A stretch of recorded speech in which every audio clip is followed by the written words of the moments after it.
Stiff neck today. In bad shape. I got a real stiff neck. My shit is fucking locked up. It's been like this since Saturday. It's a little bit before the main event on Saturday. It is not fun, my people. It is not fun. Let's hear it. Good deal. We're in. This weekend, Robert Whittaker, Darren Till, UFC on ESPN 14. First time ever the UFC will be doing a 7-fight main card, and I believe first time in the WME or whatever the fuck brought the UFC era that they will be doing 15 fights on a fight card. Another thing that will be breaking a record is Hazmat Chimaev will be fighting for the second time within 10 days. He fought not on this past Saturday's card, but on the Wednesday card that was right before it.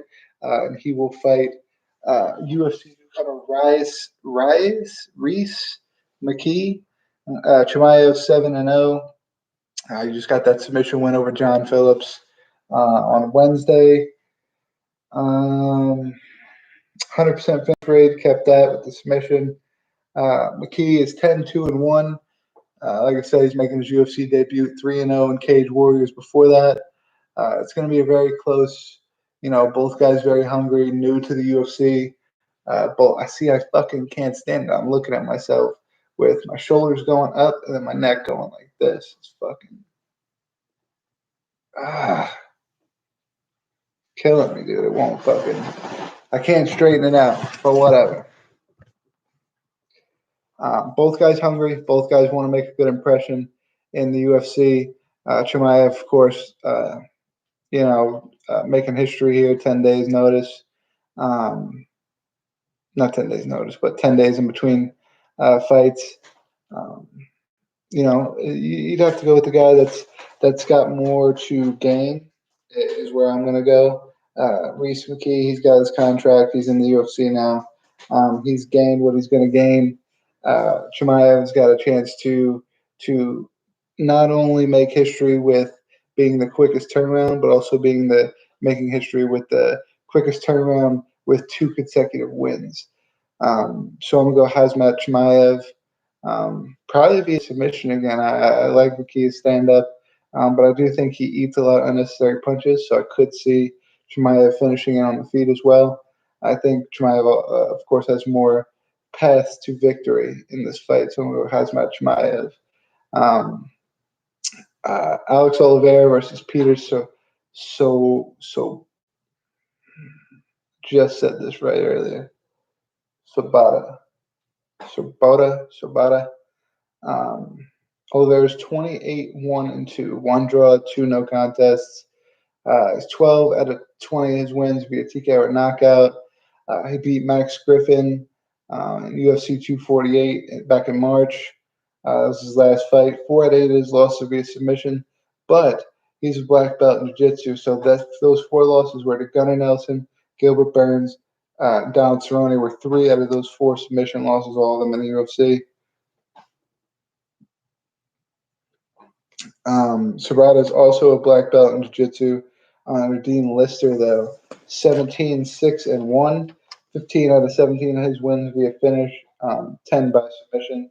He lost to Leon Edwards in his last fight via TKO in March of 2018. 4-2 in the UFC, 0-3 in his first run in the UFC, which was back in 2010. Both guys kind of at the same point in their career, same age in their career. I think Alex Oliveira has a little bit better stand-up with his Muay Thai than Peter Sabata, so I'm going to go Alex Oliveira via TKO in that fight. Third fight, Paul Craig, Gazimurad, Antigulov. Paul Craig, brown belt in jiu-jitsu, 12-4-1, 6'3", 76-inch reach. Antigulov is 5'11" with a 70-inch reach, so he's given up about 4 inches and 6 inches in reach. Craig has 11 out of 12 of his wins via submission, 100% finish rate. 3 out of 4 of his losses via TKO or knockout, and he's got 1 by submission. Being That being said, 0 of his fights, other than the draw, have went to decision. He's got one. This went to decision. It's a draw. Um, his one submission loss was to Jimmy Crute. He's 4-4-1 in the UFC, and that draw was against Shogun in his last fight in November 2019. Antigulov is a master of sports in freestyle wrestling. Sambo, boxing, freestyle wrestling is his style. 20-6, 15 out of 20 his wins via submission only, or via submission. He's only has one fight that's went to a decision that he won. He's on a 2-fight losing streak, getting TKO'd by Ion Cutubuala and Michel Olajewski. He's 2-2 in the UFC. Normally, jiu-jitsu, any kind of striking, 6'3 versus 5'11, 76 versus 70 is going to be a very, very, very big advantage for Paul Craig. Master of sports freestyle wrestling. Will he be able to get on top and keep that top pressure? That's kind of where his dominance would be in freestyle wrestling with Antigulov. I'm going to go Paul Craig. I think Paul Craig, even if he gets on the bottom, long limbs, he'll be able to extend a little bit, throw up triangle chokes, reverses, this and that. Paul Craig, I think, would be the safer bet. As a matter of fact, as we go through these picks, let me pull up the odds so that I know. And I could tell you, I'm not changing my picks at all, but it's so that I could tell you it's for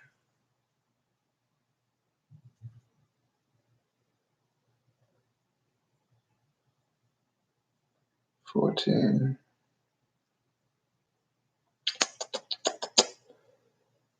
Let's see. Chimaev is a favorite. Oliveira is a favorite. Paul Craig's a plus 105 underdog. I'm going to stick with that plus 105 underdog. I think that reach and the grappling advantage as far as submissions would have to go to Craig. Maybe the wrestling top pressure goes to Antigulov, but I don't know. I think Paul Craig takes that one, even if it's by decision. Marina Rodriguez versus Carla Esparza. Rodriguez is a minus 140 favorite. Gustafson's a minus 240 favorite against Verdum. Shogun minus 300 favorite against Little Nog. And Whittaker 135 favorite over Darren Till. Spoiler alert, other than the next fight that we're going to talk to, I think I'm going to go all favorites. Next fight's Carlos Esparza and Mariano Rodriguez. I'm not sure why Carlos Esparza would be the underdog here, other than the fact that Rodriguez had 0 losses, and she has 2 draws to Cynthia Kevin in her last fight, December 2018, and Ronda Marcos in her UFC debut. 2-0-2 in the UFC, 12-0-2 overall record. Esparza 16-6, currently on a 3-fight winning streak right now. Viviana Jardomia, Alexa Grasso, and Michelle Waterson. Hasn't lost since 2018, which was the TKO versus Tatiana Suarez, top of that division right now. Carlos Esparza's wrestling, I think, is going to play a big factor into this. And while I think Marina Rodriguez has great grappling and great submission game, Carlos Esparza is just that top pressure. I think it's going to be way too much for Rodriguez. And I got her etching out a 3-round decision against Marina Rodriguez. Fabricio Verdum versus Alex Gustafsson. Verdum looked like absolute dog shit in his last fight. Fat, slow. He's 23-9-1. That last fight I was speaking about, although it was a split decision loss to Alexei Oleinik, Alexei Oleinik also got very extremely gassed in that fight. Landed a lot of power punches. Verdum still can take a punch, but very slow, very sluggish coming out in that fight. Now, that was his first fight in over 2 years, so he could come to this fight a little bit more prepared. He is fighting a guy, Alexander Gustafsson, that is making his heavyweight debut, so you never know. Submission master, 42 years old, though, is what I think sticks out the most. He's getting up there. Gustafsson, of course, this is his first fight back since coming out of retirement. His last fight was a submission loss to Anthony Smith, June 2019. So a little over a year ago was his last fight. Heavyweight debut, 18-6, 2-4 since 2015. 11 out of 18 of his wins via TKO or knockout. He's definitely got the stand-up advantage against Verdum. Verdum's best goal here would be to take it to the ground. The question is he going to be quick enough? Is Gustafsson going to be able to take his quickness up to heavyweight and just pick him apart standing up and make sure he stays away from the takedown? it would seem if the same slow Verdum comes out that we seen fight Olenek, I think it's no question. Gustin's going to stand on the outside, box him up for 3 rounds straight. If for some reason he comes in way more conditioned, way more better shape, a lot quicker, it's going to be hard. It's going to be a toss up. But I think the odds maker got it. The odds makers have it right in this one. I think Alexander Gustin looks a lot better coming back from his retirement than Fabricio Verdum looks coming back from that 2 year layoff that he had. Mauricio Shogun Hua versus Antonio Nogueira, Little Nog as they call him. Shogun 26-11-1. His last fight was a draw with Paul Craig back in November 2019. 21 out of 26 of his wins via TKO or knockout. 2-0 over Little Nog. One of his fights in Pride 2005. 10 years later was the second fight in the UFC 2015. Both of those wins via decision. He's 4-1-1 2015. He's only 38 years old. Little Nog, 44 years old, 6 years the older, 23-9. His last fight was a knockout loss to Ryan Spann in UFC 237. So May of 2019, a year and a couple months ago. So I mean, this is a way longer layoff than Shogun has had. 2-3 since 2015, and he's never.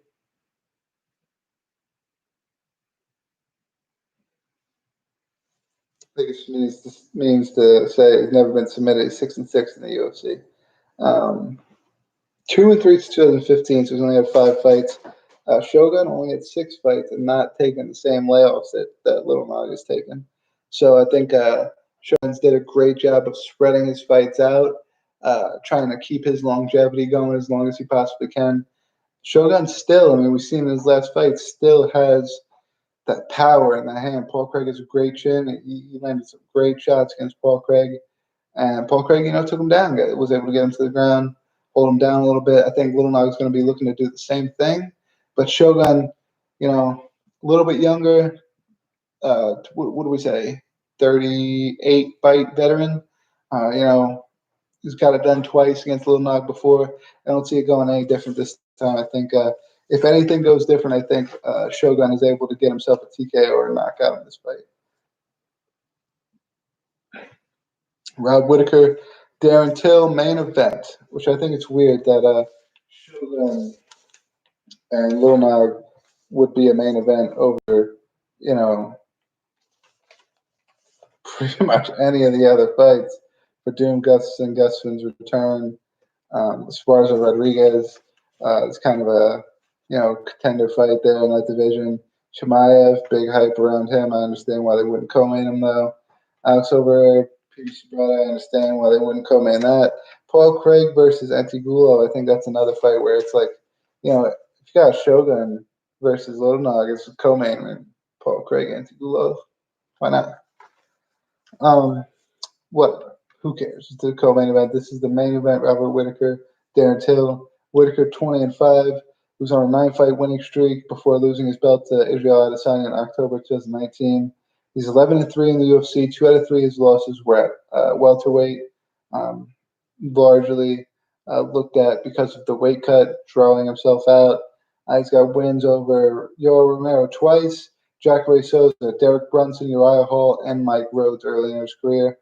Darren Till's 18-2. He's got a loss for the welterweight title against Tyron Woodley. That was via submission. And he was also knocked out by George Masvidal in the fight following that. He won his middleweight debut against Kevin Gastelum via split decision in November 2019. And he also has wins over Stephen Thompson and Donald Cerrone at welterweight. 10 out of 18 of his wins via TKO or knockout. I just think Robert Whittaker, the odds say the odds for a reason. I think Robert Whittaker has a lot more variety of ways to win the fight. He has great wrestling. Jiu-jitsu, forget about it. And just his stand-up, he's got that Yoel Romero style of stand-up, that explosiveness, great boxing, great leg kicks. Darren Till, he's got great kicks, but he's just kind of a Conor McGregor style puncher, and he's got really, really powerful punches. So, we didn't see Whittaker get knocked out by Adesanya, so still sees that he's got a great chin at this point in his career. I think it's very easy to say Whittaker by decision, but I'm going to go Whittaker via TKO because I think Darren Till, although he does have a great chin, um, one, loses a little confidence in his chin getting knocked out by George Masvidal, and two, um, he's just going up against a guy that's just ruthless with the striking. And I think in all the fights Darren Till has had in the UFC, other than Gaslam, I don't think he's fought anybody like that. And Gaslam rocked him a few times, and they had a pretty back and forth fight, split decision. One of the judges had it for Gaslam, obviously. I got Robert Whittaker. Francisco Trinaldo versus Jay Herbert. Nicholas Dalby versus Jesse Rosen. Tom Asnell versus Jake Collier. Moser Evolov versus Mike Grundy. Tanner Boser versus Rafael Pessoa. Besh Correa versus Pene Kizad. Ramazan Imev versus Nicholas Stolizy. And then Nathaniel Wood versus Josh Costanza, rounding out the prelims. I would assume because there's 8 fights there, they would split it up into early prelims and prelims. ESPN Plus and ESPN, the network. We'll see. It's on paper, record breaking in many different areas. Great main event. Great way to start the main card with Chimaev. Trilogy fight with Shogun and Little Nog. Contender fight with Esparza and Rodriguez. There's just a lot of intriguing matchups going on this weekend. And let's see if we'll be back Tuesday or if we're going to take a break. The next fight card is Holly Holm, Irene Aldana, August 1st. So that card is not card's not fully made. I'm looking at something right now that says women's bantamweight Todd Duffy versus John Vellante. So I don't know about anybody else. That's pretty funny to me. Vicente Luque, Randy Brown, great fight. Jonathan Martinez, Frankie Sainz, Ray Borg, Nathan Manis, Jamal Emmers, two more, Daliv, Jennifer Meyer, of course, drawing Calderwood. Her opponent just came down with coronavirus, so she will not be fighting. August 1st, though. August 1st is on a Saturday. Yep, we'll be back Tuesday the 28th. We'll be here for another prediction show for the Holly Holm Irene Aldana card, which I think that fight is probably going to be a little bit easier to predict. I won't give anything away, but I think there's very few ladies in the world that can beat Holly Holm in an MMA fight. And I'll leave you with that, and we'll talk about the rest next week. Until next week, enjoy the fights this weekend, guys. Barbecue. Show me your barbecue. Send pictures. Let me see it. All right, guys. See you next week.